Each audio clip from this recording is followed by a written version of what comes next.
가져갈 수 없다면 최대한 많이 주고 가세요. 오래전에 권투선수를 주제로 삼은 미국 영화를 본 적이 있습니다. 제목이나 출연 배우는 기억에 남아있지 않습니다. 그러나 주인공인 권투선수가 한 말 한마디는 아직까지 내 머릿속에 남아있습니다. 이런 말이었던 것 같습니다. 나는 지금 링을 떠납니다. 이제 나는 누구를 때려야 할 이유도 없고 맞아야 할 이유도 없습니다. 처음 링에 올랐을 때는 주먹을 불끈 쥐고 올랐으나 이젠 주먹을 펴고 내려갑니다. 아마도 주인공 권투 선수의 은퇴의 변인 것 같습니다. 실전에 임했을 때는 주먹을 불끈 쥐고 혼신의 힘을 다해 상대방을 가격했겠지만 이제 링을 떠나는 마당에 그 처절했던 주먹을 펴고 떠난다는 말이겠지요. 주먹을 펴겠다는 말이 참으로 평화롭게 들렸습니다. 그래서인지 나는 주먹을 쥐고 올랐다가 주먹을 펴고 내려간다는 말에 그야말로 꽂혔습니다. 권투 선수의 생애는 사각의 링일 것입니다. 확대해서 본다면 우리도 세상이란 링에 태어나 생물학적인 수명을 다하고 링을 내려가는 은퇴를 할 것입니다. 권투 선수의 말처럼 우리 역시 이 세상에 태어날 때 주먹을 불끈 쥐고 태어났습니다. 생로병사를 겪으며 사람들과 부대끼며 험한 인생을 다부지게 살아갈 것이라 맹세하듯 그렇게 주먹을 꼭 쥐고 우렁차게 울면서 태어났습니다. 그러고는 한 세상을 처절하게 싸우면서 삽니다. 돈을 모으려고 싸웁니다. 명예를 얻으려고 싸웁니다. 그리고 자질구레한 일상에 얽매여 왜 싸워야 하는지도 모르고 싸웁니다. 그러다 어느 날 갑자기 위기에 처합니다. 링을 내려가야 할 순간이 다가옴을 느낍니다. 그제야 자신을 한번 되돌아봅니다. 벌써 내려가야 한다는 생각에 억울하기도 하고 더 잘 싸우지 못한 것에 후회하기도 합니다. 하지만 어떤 이는 잘했든 못했든 링에 설 수 있었던 지난 시간에 감사를 느낍니다. 삶에 대한 깊은 반성과 통찰이 감사하는 마음을 이끕니다. 사람들은 잘 나가는 시기에 자신을 되돌아보지 않습니다. 지금 아주 만족스럽다면 굳이 지나간 시간을 되돌아볼 이유가 없을 테니까요. 만족스러운 지금의 이 상황이 계속 이어질 미래를 탐합니다. 하지만 위기가 닥치면 불안과 두려움을 느낍니다.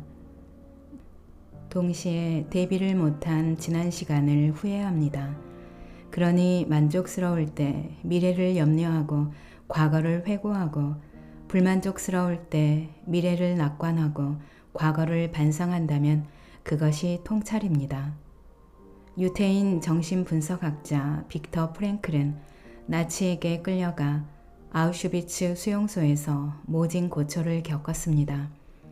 그는 그때 겪고 관찰한 내용으로 죽음의 수용소에서 란 저서를 남겼습니다. 우리가 살면서 겪는 위기 중에서 가장 절박한 위기는 죽음일 것입니다. 유태인 수용소에서 빅터 프랭클은 언제 가스실로 끌려갈지 모른다는 극단의 위기를 겪었습니다. 이는 극심한 공포였습니다.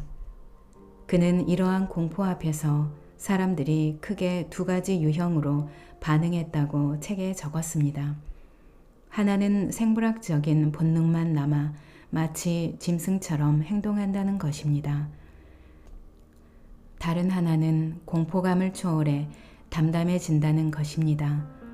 언제 닥칠지 모르는 죽음을 담담히 수용하는 자세가 공포가 극대화된 현실을 초월하게 한 것입니다. 어찌 이렇게 같은 공포와 심리적 자극을 두고 극단적으로 다른 반응을 보일 수 있을까요? 나는 책을 읽으면서 그 점이 무척 궁금했습니다. 정신분석학자 에릭슨이 주창한 성격 발달의 8단계 이론은 지금도 많은 사람들의 공감을 얻고 있습니다. 하지만 요즘 와서는 8단계에 이어 9단계를 거론하기도 합니다. 바로 그 9단계가 프랭클이 말한 공포마저 초월한 사람입니다. 에릭슨의 성격 발달의 마지막 8단계는 지나간 인생을 수용하고 그 자체가 나였음을 인정하는 단계입니다. 이를 뛰어넘는 단계가 절망과 고통마저도 받아들이고 모든 속박으로부터 자유로운 단계입니다. 8단계까지 삶을 수용하는 단계라면 9단계는 다가올 죽음의 공포까지 수용하는 단계인 것입니다. 초월의 단계인 것이죠. 이는 살고자 하는 지혜를 넘어 살든 죽든 인간으로서 존엄해지기 위한 지혜라 할 수 있습니다. 또한 이 9단계는 대부분의 종교가 전하는 지혜이기도 합니다. 링을 내려오는 권투 선수는 주먹을 편다고 했습니다. 더 이상 싸우지 않겠다는 뜻입니다. 하지만 삶의 링을 내려오는 우리에게는 또 다른 의미가 보태지는 것 같습니다. 더 이상 싸우지도 않겠거니와 더 이상 손에 쥐지 않겠다는 것입니다. 누구나 저 세상으로 갈 때 손에 움켜쥐고 가지 않습니다. 태어날 때 꼭 쥐었던 주먹을 펴고 가는데 무엇을 가져갈 수 있겠습니까? 어차피 저 세상으로 가져갈 수 없다면 필요한 이들에게 나누어주면 좋지 않겠습니까? 노년에도 재물이나 권력에 그리고 소소한 일상에 집착하고 있다면 9단계는커녕 각 성인이 되어 겪는 6단계의 고립감도 극복하지 못한 나일 수 있습니다. 그것은 저 세상에 가져갈 수 없다는 두려움에서 기인합니다. 아깝고 분합니다.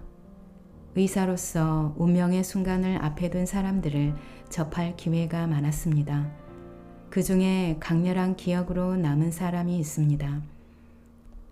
세상을 떠나기에는 아직 일러 보이는 여자분이었는데 남편만 보면 악을 쓰며 핥히려 했습니다. 재혼으로 만나 신혼집을 꾸미고 이제야 행복을 만끽하며 살기 시작했는데 덜컥 중병에 걸렸습니다. 그분은 떠나는 순간까지 발버둥을 쳤습니다. 이제야 찾은 행복이었는데 차마 놓고 갈 수 없어 마음이 정리가 안 되었던 모양입니다. 그 공포와 아쉬움이 이 좋은 세상에 여전히 남게 된 남편에 대한 증오로 돌변해 공격성으로 표출된 것이었습니다. 그 모습이 참으로 가엾고 안타까웠습니다. 생의 마지막 순간에 가장 불쌍한 사람은 주먹을 꼭 쥔 채로 세상을 떠나는 사람입니다. 주먹을 펴고 링을 떠나는 권투 선수처럼 다 주고 아니면 최대한 주고 빈손으로 편안히 떠나면 어떨까요? 이근우 박사가 전하는 행복한 오늘을 사는 지혜.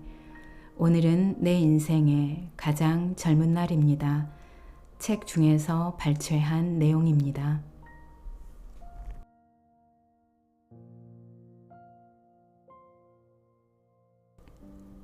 오늘 영상은 여기까지입니다. 여러분의 구독과 좋아요, 알림 설정은 저에게 큰 힘이 되는 거 아시죠? 오늘도 끝까지 들어주셔서 감사합니다.